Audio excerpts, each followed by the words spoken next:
Welcome back, my fellow patriots. I wanted to touch base with you today about an elaboration of the idea of unalienable rights.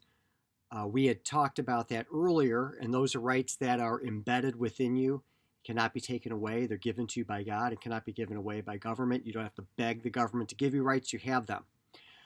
But there is a fundamental misunderstanding about the unalienable right of free speech and free press that I want to just discuss briefly with you because it's become so important in the last few days.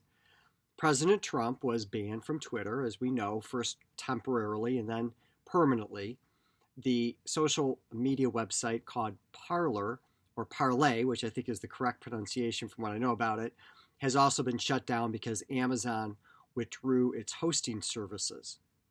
And there has been a great deal of angst and expression of dismay by supporters of Parler and President Trump about this, and a great deal of pointing fingers about suppressing First Amendment rights, that this violates First Amendment rights.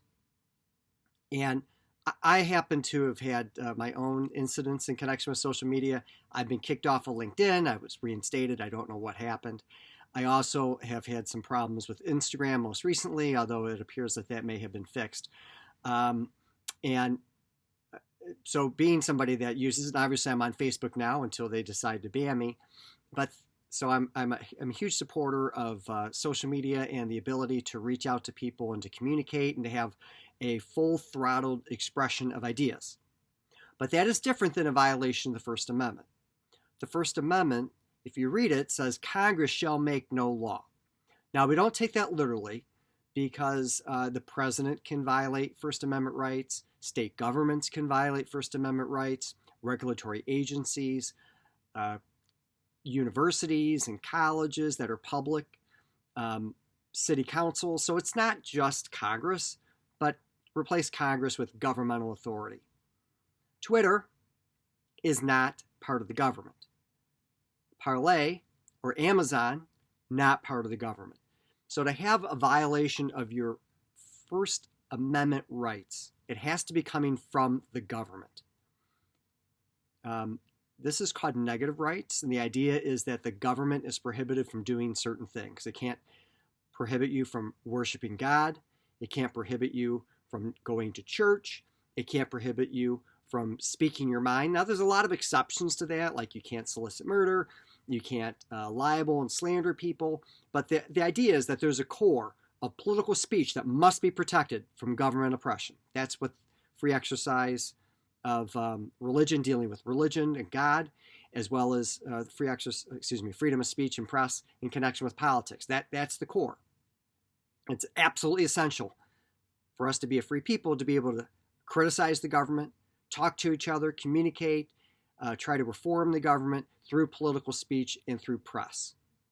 But if a private entity like Twitter or Parler, Facebook, Amazon, Instagram, the New York Times, the Detroit News, whatever it is, shuts you down, doesn't provide you a forum for what your speech is, that's not a First Amendment violation. In fact, requiring Amazon or LinkedIn or some other entity to have to carry your speech is likely a violation of their free speech.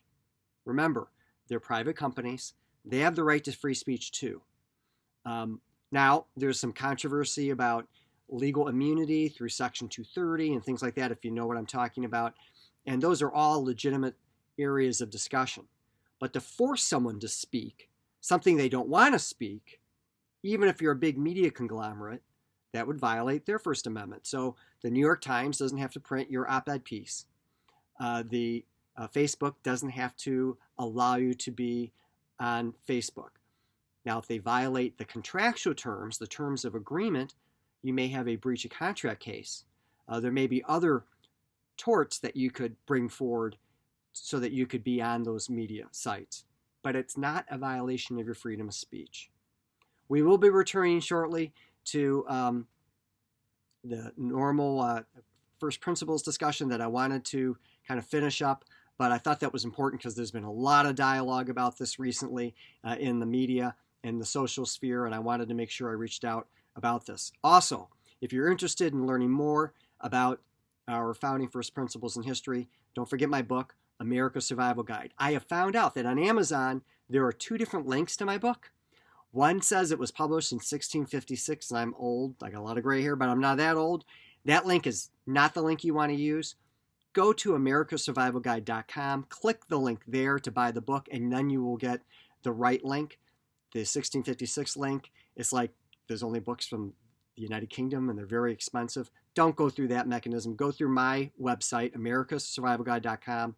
Click on the Amazon link there, and you'll get the right spot.